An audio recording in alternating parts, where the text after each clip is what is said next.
Happy Friday, everyone, and welcome to episode 97 of the Jacksonian. I'm yours truly, Jackson Johnson, and I'm here with the producer and managing editor of Field Goals at SB Nation, the one and only himself, Mookie Alexander, as we are previewing Super Bowl 60 between the Seattle Seahawks and the New England Patriots. And let me tell you something, folks, it's going to be a wild ride.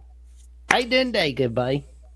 I'm doing great, Jackson. Good to be on. It's a lovely Friday morning here. I'm just across the San Francisco Bay Bridge, and the anticipation has been building up. I know people are going, man, this doesn't feel like Super Bowl week and this and that. Maybe because your team isn't in it, in all likelihood, or you just wanted Patrick Mahomes back in the Super Bowl or Josh Allen back at the Super Bowl, or Josh Allen in the Super Bowl for the first time. But look, these were teams that missed the playoffs last year. Seattle narrowly, and New England was at the bottom of the league. So these are also two proud franchises, large fan bases. They're very deserving of their spots in this big game, and I'm looking forward to it. Of course, I'm biased as a Seahawks fan, but I'm hoping that the masses can be entertained after last year's game ended up being a bit of a dud. Oh man, it's gonna be fun discussing this game here on the show. And it's gonna be really awesome. And for those who don't know about you and the magic you produce, should I tell the audience a bit about yourself? Should I tell them about myself? Yeah, Absolutely. absolutely. I've been a Seahawks fan for over 20 years, so that's close to 60 some odd percent of my life. I lived in the Seattle area from 2005 to 2012, which means I moved there the year they made it to their first Super Bowl, which was the loss to the Pittsburgh Steelers, and then I left to go to the East Coast for a short period of time. I left the year before they won the Super Bowl, so I didn't get to be there when Seahawks fever really hit a critical point and go to the parade and all that sort of good stuff. So I'm back on the West Coast. I live in the Portland area up in Oregon, but flew down here. Couldn't pass up an opportunity to see the Seahawks and cover them in the Super Bowl. So, and I'm also a San Francisco Bay Area native. So this is a special Super Bowl for me personally because I was born here, spent my early childhood years here. So to come back here for the first time in 25 years, it's both emotional and exciting to be back. And this area is just such a beautiful part of the country. The traffic, not so much. Oh man, it's gonna be awesome. Because it's something I was thinking about. Even though, like, regardless of who's in next year's Super Bowl, so of course there was like Super Bowl 40 between the Seahawks Steelers. That was the last time a Super Bowl was on ABC, and Al Michaels was calling it on ABC before Disney decided it was a good idea to trade him for Oswald the Lucky Rabbit. I mean, like, good grief. I mean, Yeah. you just don't do that. You don't trade a broadcasting legend, but I mean, okay.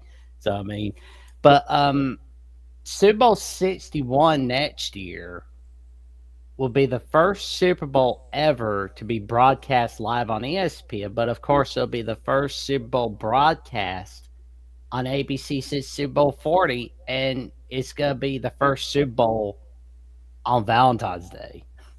Oh boy, are there going to be some plans that have to be canceled or rescheduled? Like, can we go out on the 13th or the 15th or the 10th or not at all on Valentine's Day weekend? Or you got couples who are both football fans, both of whom are football fans, and maybe the dream is the ultimate Valentine's date or Valentine's Day is to go to the Super Bowl down in Inglewood, California. So hopefully the Super Bowl events in Southern California next year aren't as spread out as they are out here in the Bay Area, because for people who are not familiar with San Francisco and the Bay Area as a whole, a lot of the fan activities are in San Francisco and downtown near the Moscone Center. The media center where I'm heading after our recording here is also in San Francisco, but the team Oh, press conferences for the Patriots and Seahawks are down in San Jose, and without traffic, it's probably about a 50 some odd minute drive minimum, and then with traffic, it's definitely an hour.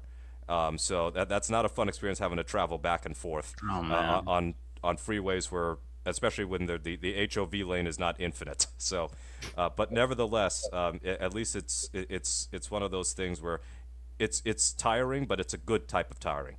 Oh yeah. Well, there you go, man. And yeah, there's one thing that I always do on Valentine's Day, usually, and there's just one thing I'm not doing on Valentine's Day next year. Watching Which Be is My Valentine Charlie Brown on the day of Valentine's Day because I'll be prepared for Super Bowl next year. Uh, maybe that should be the lead into the Super Bowl, to the 6 hours of Super Bowl coverage. that'd be nice. I mean, seeing Charlie Brown seeing Schroeder step up for Charlie Brown, and then Charlie Brown finally getting his first Valentine. That's always a good story right there. And Snoopy and Woodstock eating that chocolate, man. That's always good. Yeah, it is. You can't go wrong with with any of the Charlie Brown classics when it comes to holidays or special days. Nah, that's for sure, man. That's for sure. But of course, I wanted to start off with the Seahawks and the season they were having 2025 this year. And it started off with a loss in week one. I don't think anybody was sitting there thinking, oh, that team's going to make it to Super Bowl. But neither were the Patriots either, because like I believe it's the first time in Super Bowl era history that both teams in the Super Bowl lost on week one. And I'm just kind of like, wow, just a lot of magic that Seahawks have made in the second year of the McDonald era. How about that? Yeah, how about it indeed? I mean, year one with McDonald, 10-7, you narrowly missed the playoffs because of the fourth or fifth tiebreaker, the strength of victory tiebreaker, which is the second year in a row that the Seahawks had gotten knocked out of the playoffs that way. But one way to avoid that fourth or the obscure tiebreaker is to just win more games. And that's exactly what they did. And one of the big points of emphasis this year for the Seahawks was to get better at home. So to start the year losing at home the way they did against San Francisco, when frankly they shouldn't have lost that game, some late defensive breakdowns and then a fumble by Sam Darnold at the end of the game, that kind of soured some people on opening day, like, oh my God, are we going to do this all over again? And then they only lose one more home game the rest of the year, and it's in that shot there against Tampa Bay in an absolute classic with Sam Darnold and Baker Mayfield just teeing off on the opposing defenses. But I'd say that game was also a turning point for the Seahawks defense because as injured as they were, um, they ended up just really kicking things into overdrive and becoming this truly remarkable defense. And at least by advanced metrics and just by points allowed, they're the best defense in the league. And other than the Rams, few have been able to just solve the Seahawks defense, and certainly not against the run. Nobody's really been able to solve the Seahawks run defense, but the pass defense has also been just really great for much of the year, outside of when you're dealing with Matthew Stafford or that one game with Baker Mayfield. Oh man, just like looking at the wins all over the place, and especially seeing that stretch, just shutting out the Vikings, smacking the Falcons, the Colts just going down. Why they didn't fire Shane Stretching, I don't know. I mean, McDermott gets fired, but Stretching doesn't get fired. Come on. Oh well, maybe the Colts will learn. But the Rams, man, that was that was some classic games in the regular season and in the NFC title game. Oh, 100%. I mean, this is a 14-3 team. Well, I guess you had the two playoff wins, 16-3 team. But this road was far from easy because they were in the NFC West. And that was a gauntlet of a division, and then the Arizona Cardinals. So the Rams and the 49ers were very much in the mix all the way until the end. And Seattle has had trouble with the Rams and 49ers over the past several seasons, and certainly ever since Sean McVay got hired. They really have been second best to the Rams consistently in ways that they haven't always been when it's been the Seahawks against the Kyle Shanahan 49ers. So it's one thing to beat the Rams and 49ers to win the division. It's another thing to essentially have to win the division all over again by beating both of those teams in the playoffs. And I know that the NFC Championship game was a classic. It was a fantastic game. And if this Super Bowl ends up being a comfortable Seahawks win, that people are going to look back on the NFC Championship as quote unquote the real Super Bowl. But the way they just destroyed that 49ers team in the divisional round. First playoff win for the Seahawks since the 2019 season. First win at home in the playoffs since the 2016 season. The game was done in the first 12 seconds. Like Rashid Shaheed took the opening kickoff back for a touchdown and caused tremors in the Seattle area. Well, at the stadium because of how loud the crowd was, and that to me was kind of like the turning point as far as really believing yes, the Seahawks team is a machine. They are very much for real. I know that the 49ers had a lot of injuries, but they knocked the Super Bowl champions out the previous week. So to go from that to just wiping them off the face of the earth in the way that they haven't done in a long time was truly one of the best experiences I've ever had as a Seahawks fan. And just kind of like looking at the Seahawks, the Rams, and the 49ers, I mean, like the NFC West, it feels like to me it's the best division in all of pro football. Mm-hmm. That's what it feels like to me. I mean, because it's like for a little bit, it looked like it was going to be the NFC North, but then we see the Vikings just fall apart. But then, like, the Seahawks having that amazing season they've been having this year, and then, like, the 49ers and Rams duking it out as always.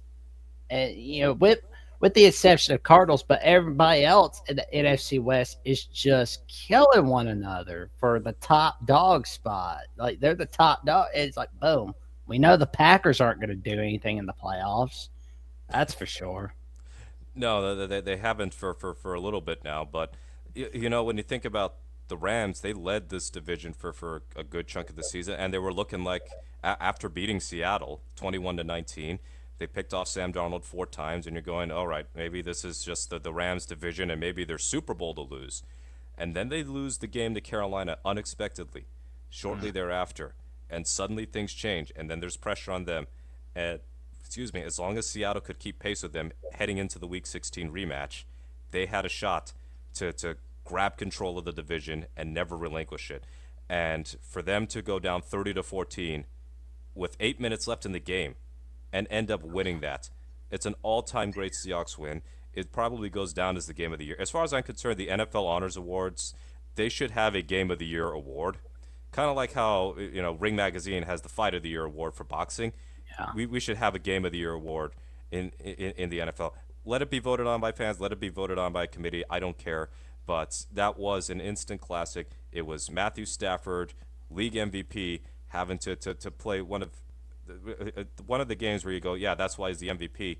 And the Seahawks took his best punch, took the best punches from Puka Nakua, and they were able to see through the other side and pull off a truly improbable victory. They had never won a game when down by that many points in the fourth quarter, ever. And they were able to do it. And for Sam Darnold, it was really an uplifting moment for him because the whole narrative about Darnold is, oh, he can't win the big games. He really struggles against the Rams. And through 3 quarters, he threw 2 picks against the Rams. And then he throws 2 touchdowns in between the fourth quarter and overtime, leads a clutch game-winning drive, throws the game-winning 2-point conversion to Eric Saubert, of all people, who is a blocking tight end and hardly ever sees the ball. That to me was maybe the day that Sam Darnold officially became the Seahawks franchise quarterback. Oh man, like I mean, it's like I don't see why they don't have a game of the year award. Like, I mean, it's like there should be a game of the year award for everybody. I mean, that would be nice, but it's like you know what? Maybe we should do that. Like, we're not gonna wait for anybody. We'll do it. You and I will do it. Yeah, and it's easier for the NFL compared to like baseball's got 162 regular season games, basketball and hockey have got 82 games each. Football, there are 272 regular season games and then what, another 13 playoff games, so you can find a best game of the year out of 285 games. Oh yeah, there we go. I love it. I love it. And, I'm glad you were talking about Sam Darnold just now because like I've been really thinking about it because like I've been hard on Darnold. I'm not gonna lie to you. I was way too hard on him about the pit sitses from his days at USC. You know where I was like, and then his tenure at the Jets. But then he was making a fantastic run at the Vikings, and then he's having a humongous season at the Seahawks. Just kind of looking at Darnold as a whole, what's your thoughts on Sam Darnold after 2025, regardless of the results at Super Bowl 60? Well, much like you, I was a Darnold skeptic. His days at USC, he had he no denying his physical talents, but sometimes he would make decisions that would have you scratching your head, going, why would he do that? And then his first NFL pass with the New York Jets throws a pick six to future Seahawk Quandre Diggs. Back then, he was with the Detroit Lions. They go on to win that game comfortably, but everybody just remembers first NFL pass. You throw it back across the field, throw a bad pick six, and then of course his time with the Jets just clearly didn't work out. I don't think he was as incredibly awful as other Jets quarterbacks have been, and even other Right. just quarterback draft busts. He had some productivity. It's just that for the Jets, they've been crying for a franchise quarterback, and Darnold was just leaving them wanting more. And once it was obvious that it wasn't working out, he goes to Carolina and has some good moments, some bad moments at Carolina. But again, another bad team for the most part. San Francisco, he's able to serve as a backup to Brock Purdy, and they're able to get to the Super Bowl, and he gets to learn from Clint Kubiak, and Clint Kubiak ends up coaching him in Seattle as his offensive coordinator. But really, he turns his career around with that 1 year with the Minnesota Vikings, and he was great.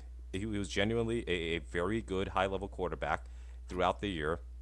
Kevin O'Connell clearly knew what he was doing and how to maximize Darnold's talents, but it ended so poorly with the last two games that he played. The regular season finale against the Lions with the number one seed on the line, and then the playoff game against the Rams. So it is a bit of a full circle moment for him to win the final game of the regular season in Seattle with the number one seed in the division on the line, and then beat the Rams to get to the Super Bowl. And I went from being a Darnold hater, I guess you could say, to Darnold neutral because of how he performed in Minnesota, to now I don't care if Sam Darnold isn't the best quarterback in the NFL. He's not.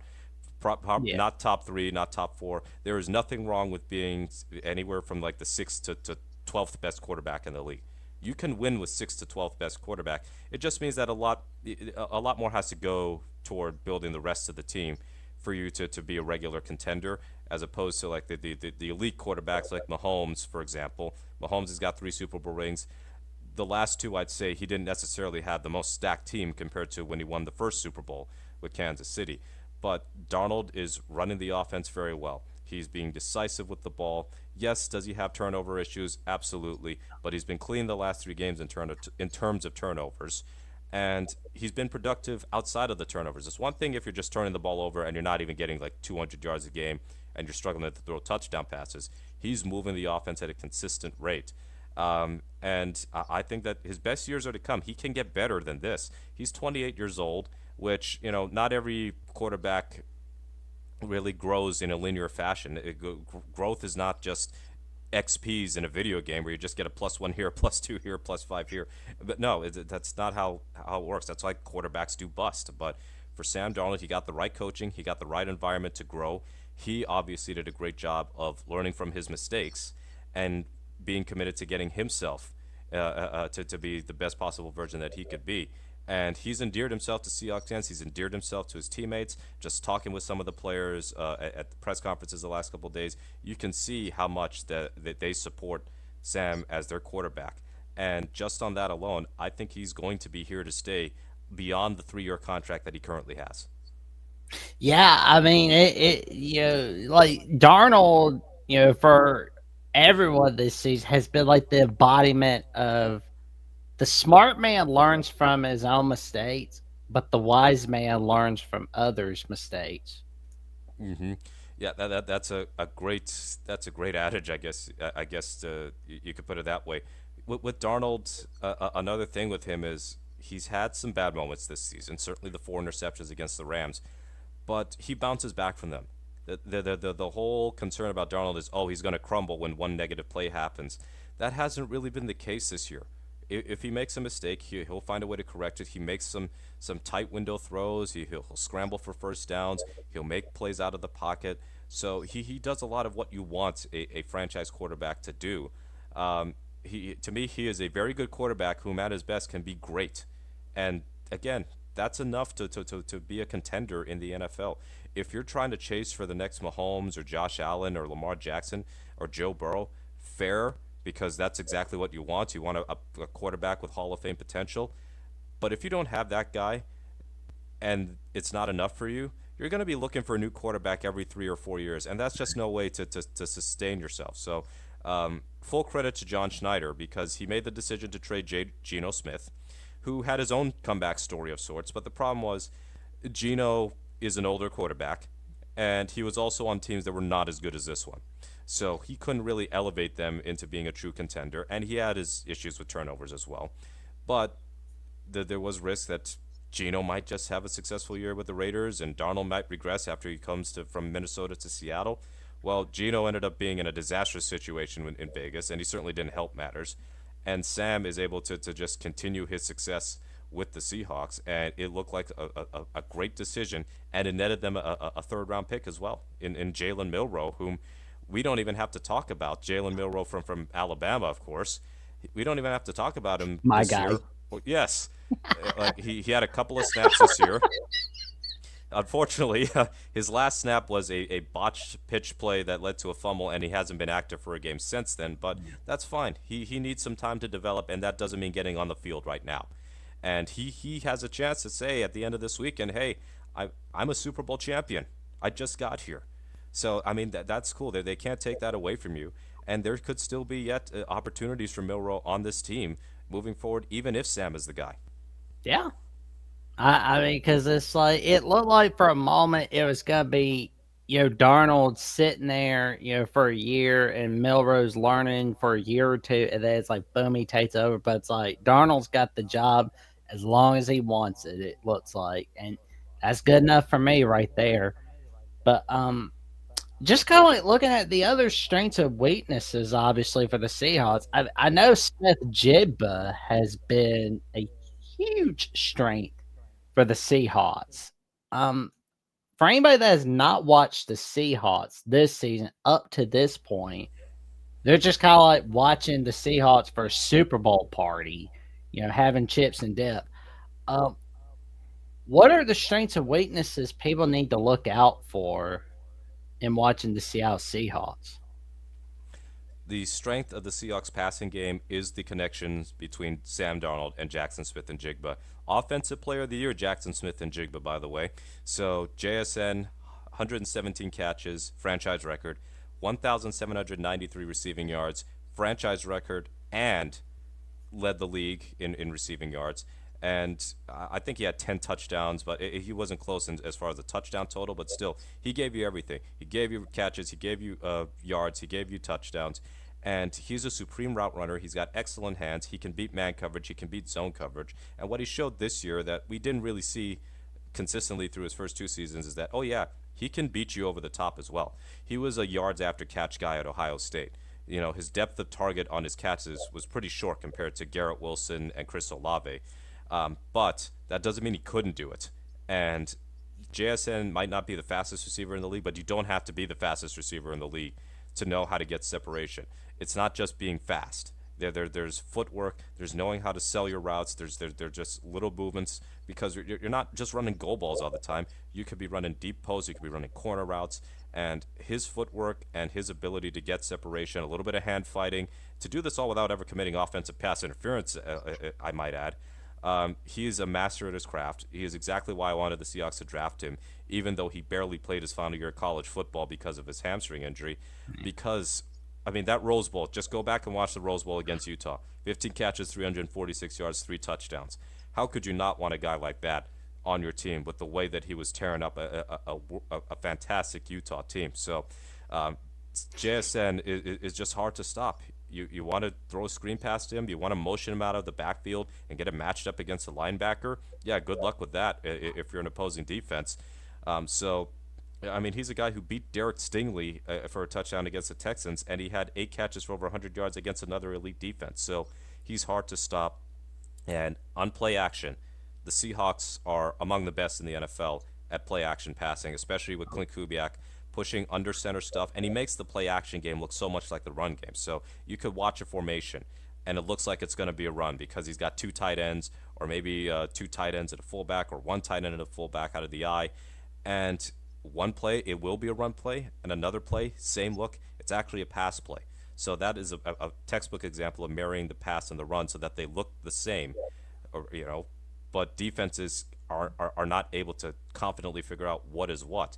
So the straight drop back passing game for the Seahawks, this NFC Championship game notwithstanding, has not been a strength of theirs. You get them into third and long or second and long, you get them behind the sticks, and they can start to struggle Lord. because then the opposing team can just start going after Darnold with pressure, and Darnold has had some problems this year dealing with when he's got pressure in his face, more on the interior than he is dealing with edge pressure.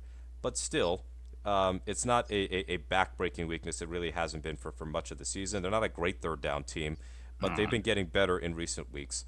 So that's the offensive side of the ball. I would say that the running game went from a weakness to at least neutral.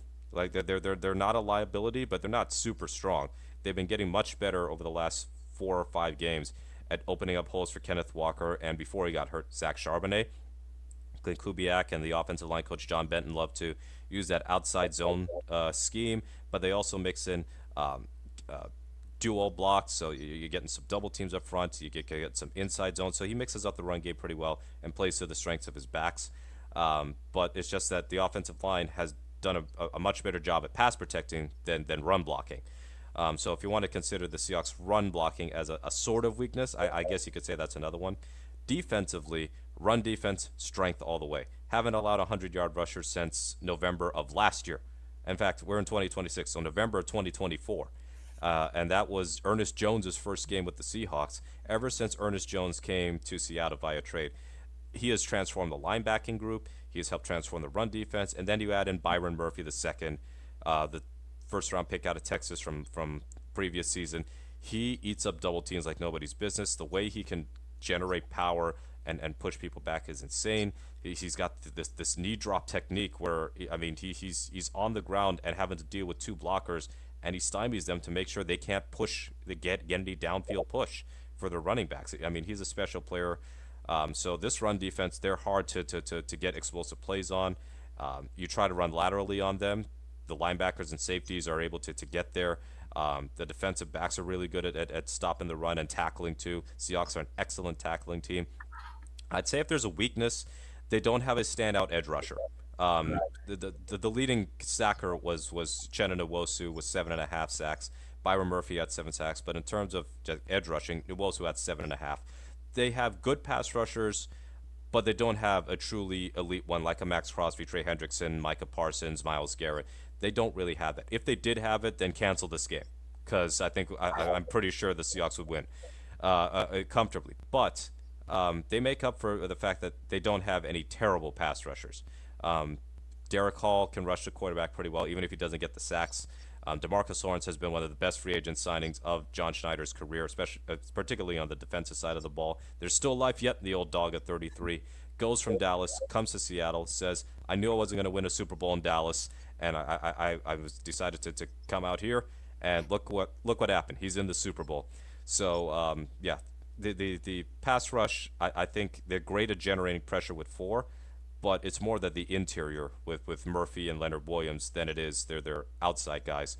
And they can be susceptible to giving up big passing plays on occasion, as we saw against the Rams, certainly a few times, because it's a great cornerback room in terms of their skill sets, but it's not great in terms of physique and just they're not the Legion of Boom is what I'm getting at. There is no roving, menacing safety like Cam Chancellor back there, and Richard Sherman is more physical than people remember him being. And Reek Woolen and Devin Witherspoon are very, very good cornerbacks, but they don't necessarily have those frames to deal with stronger receivers. So that's pretty much it. Special teams, there really is no weakness. The special teams is a strength.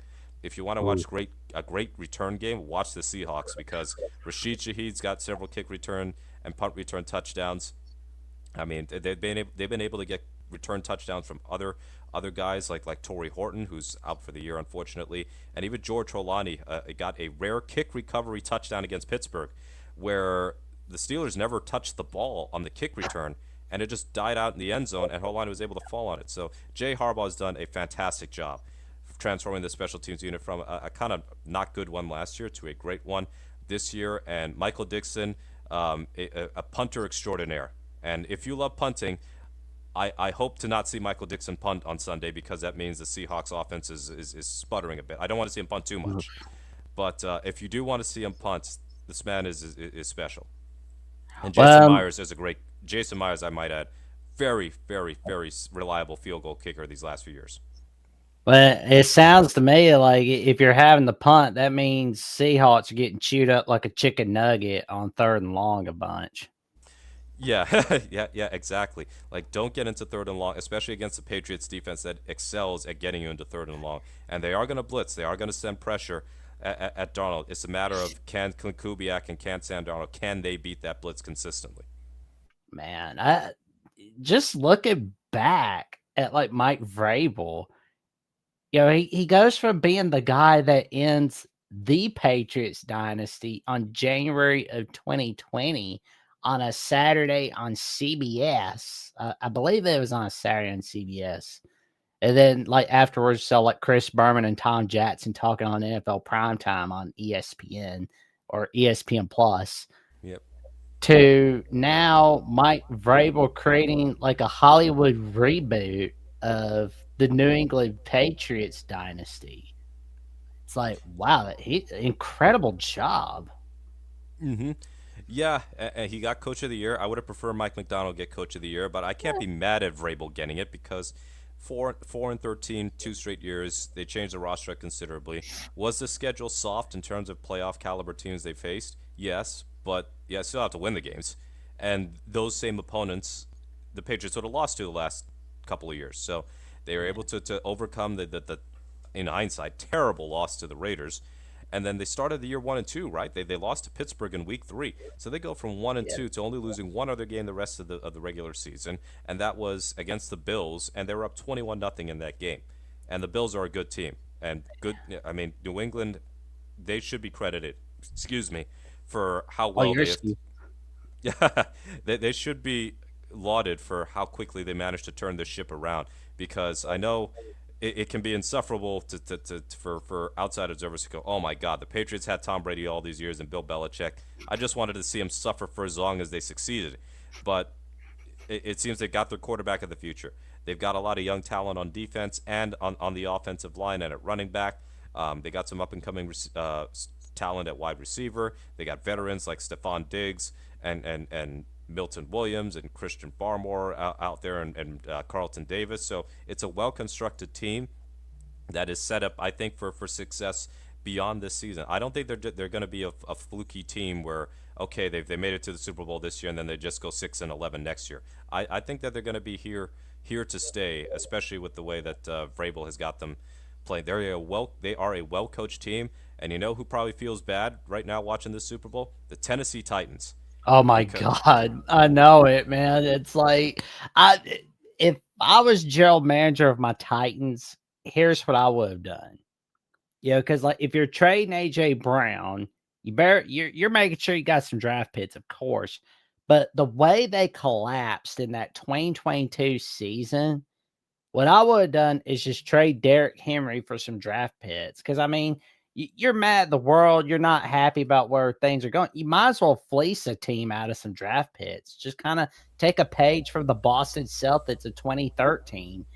Just kind of fleece somebody out of their draft picks. And but it's like firing Vrabel was a completely dumb move. And you replace him with Callahan? Come on. well, remember they traded AJ Brown, who immediately went to a Super Bowl and then since won a Super Bowl, and Yeah. maybe he'll get traded again this offseason because the Eagles are kind of falling apart. It seems there, but they lost Derrick Henry for nothing. He walked as a free Yes. agent. So it was now So good. we know why there's a new front office there. I wish the best for Cam Ward. He looks promising, but let's face it, there's going to be a lot of work ahead for Robert Saleh and his coaching staff to get this Titans team back to relevance because like Vrabel got them close to a Super Bowl with Ryan Tannehill filling in the second half of the year, and he got them to the number 1 seed in 2021. I think Vrabel is a good coach, and now he's a 2-time coach of the year, and you can't expect him to win that many games with a roster that was decaying. Nobody can. Nobody can. That is for sure. But something I saw the other day, and it's about the ownership of the Seahawks. Like I hear what's going on there. Yes, this has been a talking point, but it's not new information, I guess you could say. Right. The Seahawks ownership has been effectively in the hands of Jody Allen, who is the the executor rather, of Paul Allen's estate. Um, Paul Allen is Jody's brother, and Paul Allen, of course, co-founded Microsoft. And Paul passed away in 2018 Yeah. from I believe it was lymphoma. Oh, And one of the stipulations that he had was that his assets all be sold off, and then the proceeds are donated to some charitable cause. So he owned rather the NBA's Portland Trailblazers and obviously the Seahawks. He bought the Seahawks back in the mid 90s, prevented them from moving to Anaheim, which is what was going to happen under the previous owner, Ken Berry.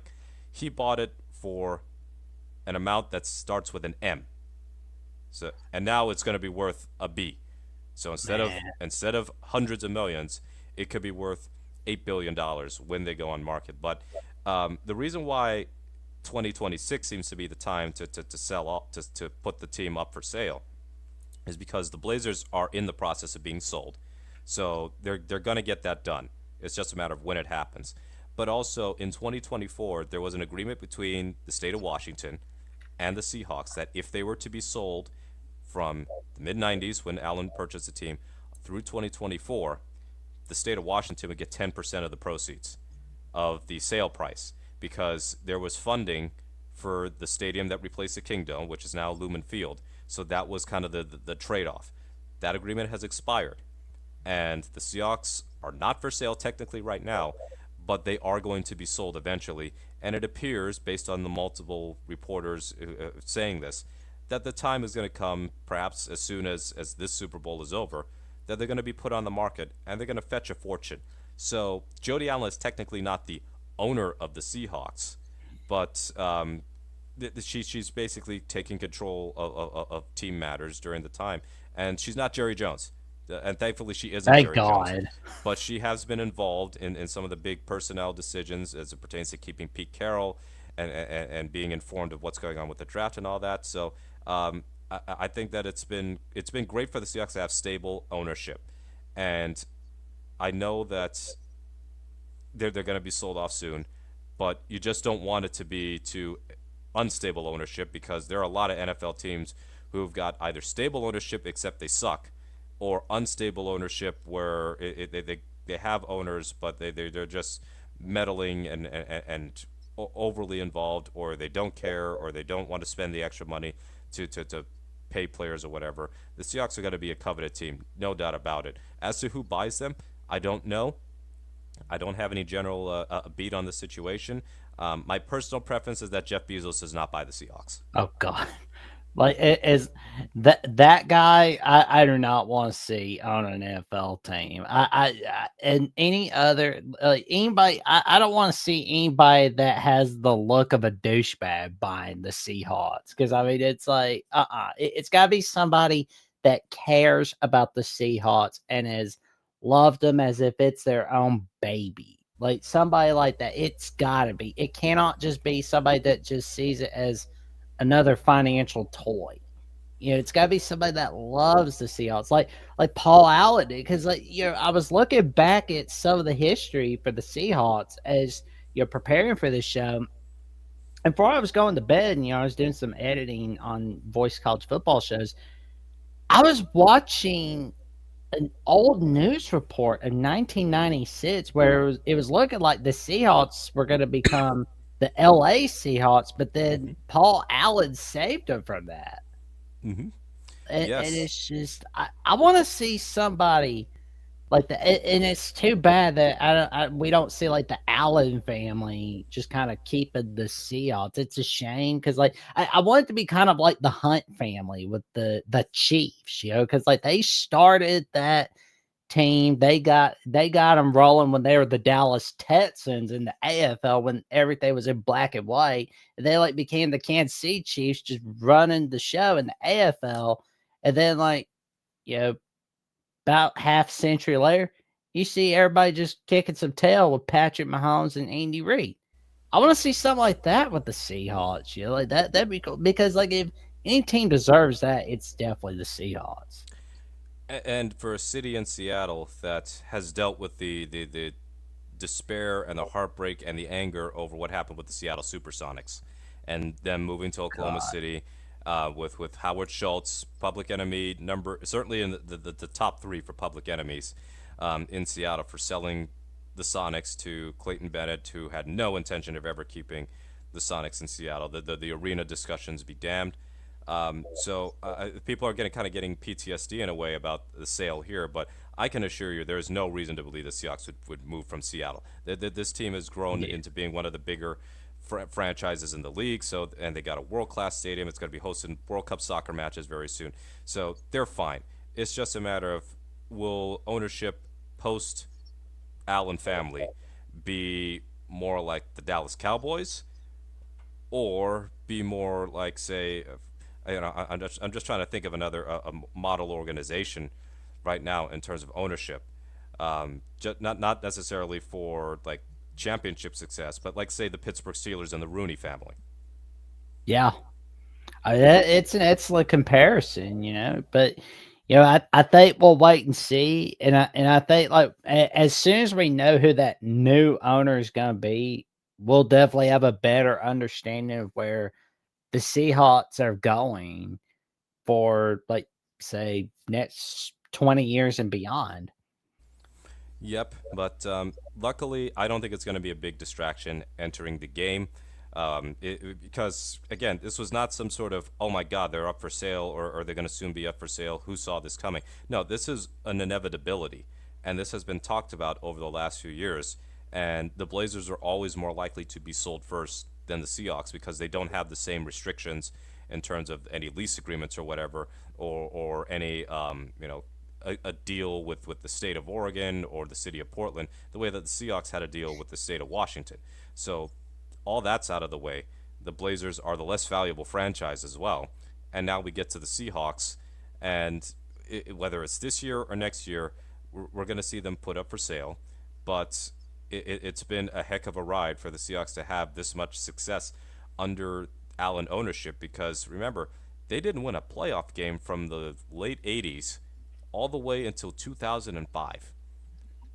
And they didn't go to the playoffs for the entire 1990s until 99. And now they're a regular playoff team. They got superstars that transcend the last at least 15 years of Seahawks football. They made the Super Bowl in each decade. They made it in the 2000s, 2010s, and 2020s now. So they've been there every decade this century. So they are a familiar organization to anybody who follows the NFL. They're not some obscure franchise anymore. Oh, nice. There we go. And now we get to the prediction of Super Bowl 60. We've talked about the strengths and weaknesses of the Seahawks, what to watch out for, and much more. Mookie, what is your prediction for Super Bowl 60? I think that the Seahawks are going to win by 10 points. So Ooh. 24-14, 27-17, that sort of deal.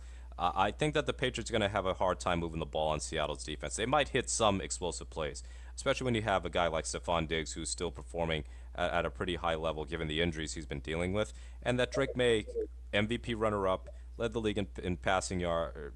I think he did lead the league in passing yards, but he led the league in completion percentage for sure.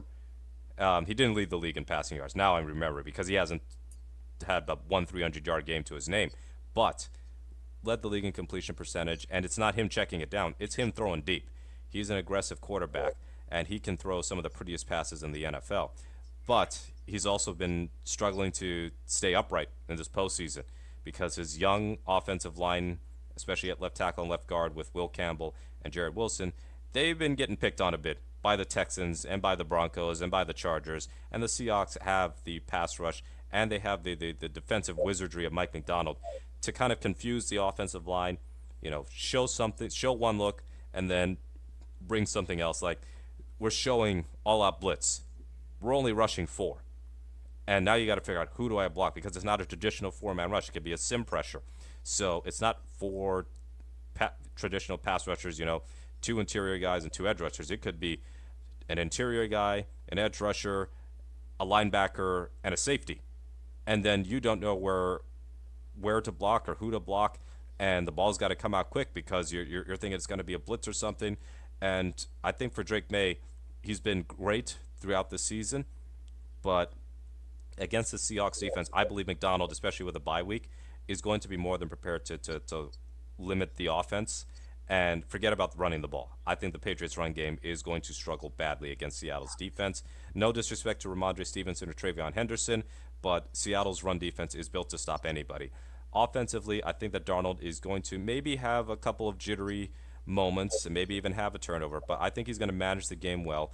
Let's not use that as a pejorative. It means not screwing up on a consistent basis to the detriment of your team.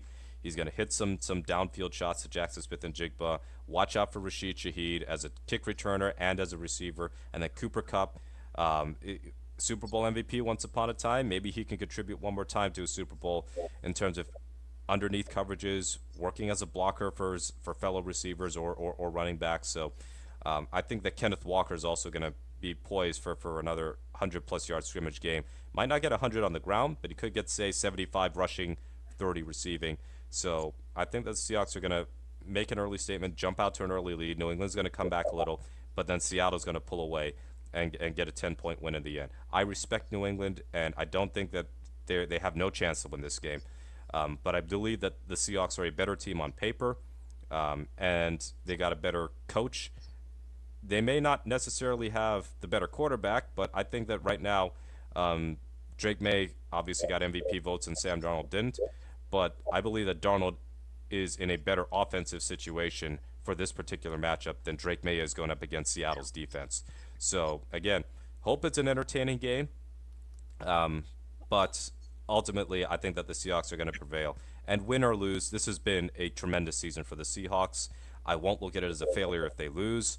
Um, and I'm just hoping that there's no 1 yard line stuff again, because Nah. I'm tired of talking about that. Tired of people bringing it up. The only time if they're at the 1 yard line in the closing seconds, I hope it's to kneel the ball because the game is already over and it's time to lift that Lombardi Trophy. Oh, I don't think you're going to have to worry about hearing about Super Bowl 49 from anybody anytime soon, except from historians. But other than that, that's pretty much it, really. Yeah, definitely. People just it's and that's one of the best Super Bowls ever.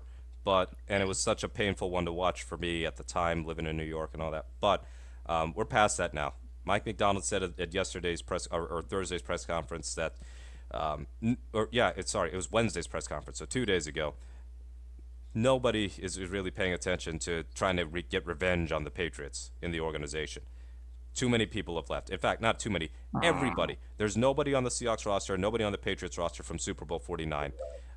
So really, this is just a blank slate. The teams are the same in terms of the names, but in terms of the actual people on the field, whether at the coaching staff level or the players themselves, completely different matchups. So treat it as such. Yeah. And that concludes episode 97 of the Jacksonian with Mookie Alexander, the producer and managing editor of Field Goals, the Seattle Seahawks website at SB Nation. And for those who want to hear about the magic that you create, Mookie, and don't know about it, tell the people they can find you.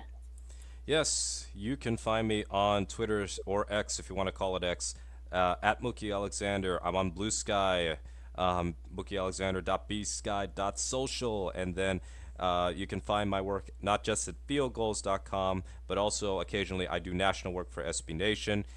So SBNation.com, I've worked the last couple of Super Bowls for them remotely, but this year I get sent out to cover the Super Bowl in person, and I'm really happy to be working with Gina Kelly, RJ Ochoa, and Fuchs, David Fucillo, out here in the San Francisco Bay Area and helping as much as I can with Super Bowl coverage and watching them do their own Super Bowl coverage for SBNation.com. So check out SB Nation and check out SB Nation's socials for a lot more Super Bowl coverage heading into Sunday.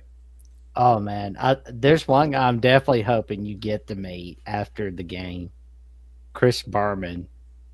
Yes, I hope so too. In fact, I'm wondering how many people are going to be at Radio Row or Media Row today. I'm going to head over there pretty soon and see if we if I can see Boomer. I mean, I've already seen some famous names. I don't know if you ever watched Around the Horn as a kid, but I got to chat it up with Jay Adonde for a couple of minutes. And I Nice. never thought that I'd be going from watching him as a kid on the Jay Adonde Lounge when he had his FaceTime on Around the Horn to actually covering the same event as him. Well, I will say, let's give a round of applause for Mookie covering his first Super Bowl in person. There we go, man. Had to bring out sound effects. Some I've Thank you. never done on this show before, but this first time ever I'm doing that. All right, that's awesome. Oh man. But I will say, tell your friends, your family, and the cashiers at Publix and Whole Foods about the magic that Mookie brings on field goals at SB Nation and on SB Nation. And give him a follow on Mookie Alexander on /Twitter and on Blue Sky at Mookie Alexander Blue Sky Social. But you can also check me out all right here on Jackson Johnson 979, where I'm 270 subs away for that magic number 1,000. Where after this episode, there's episode 98 of the Jack Say with Mike Debate of Patriots on SI, previewing the Patriots side. And you can also check me out on Jackson BOCFB on /Twitter and on Instagram with this Jackson Johnson 543908. And you can check me out on Jackson Johnson 97 Blue Sky Social, where Mike Debate says where the skies are blue. Some say skies are gray, but I say, you know what? To each their own. But I think the skies are blue over at Blue Sky, of course. But you can also check me out Mondays at 6 p.m. Central Time, 7 p.m. Eastern Time, 4 p.m. Pacific Time, Mondays and Tuesdays on Alabama, the voice of college football, and on the Alabama College Show, as Jeffrey and I take your calls on the Crimson Tide at 7 p.m. Pacific Time, 9 p.m. Central, 10 p.m. Eastern. And we're also joined by Treviall Ware to discuss the latest news and notes on the Crimson Tide. And also, I'm live on SEC Live Monday nights and Wednesday nights with Andrew Miller and Tucker Harlan to discuss the latest news and notes on the SEC.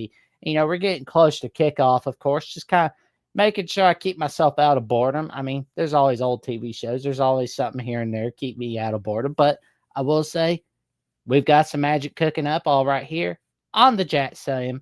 You won't want to miss it. And check out the magic that Mookie creates on field goals at SB Nation and on SB Nation. And with that being said, we wish y'all a happy Friday. We will see you in a bit as the second part of this doubleheader is up next. See you soon, everybody. Bye, everyone.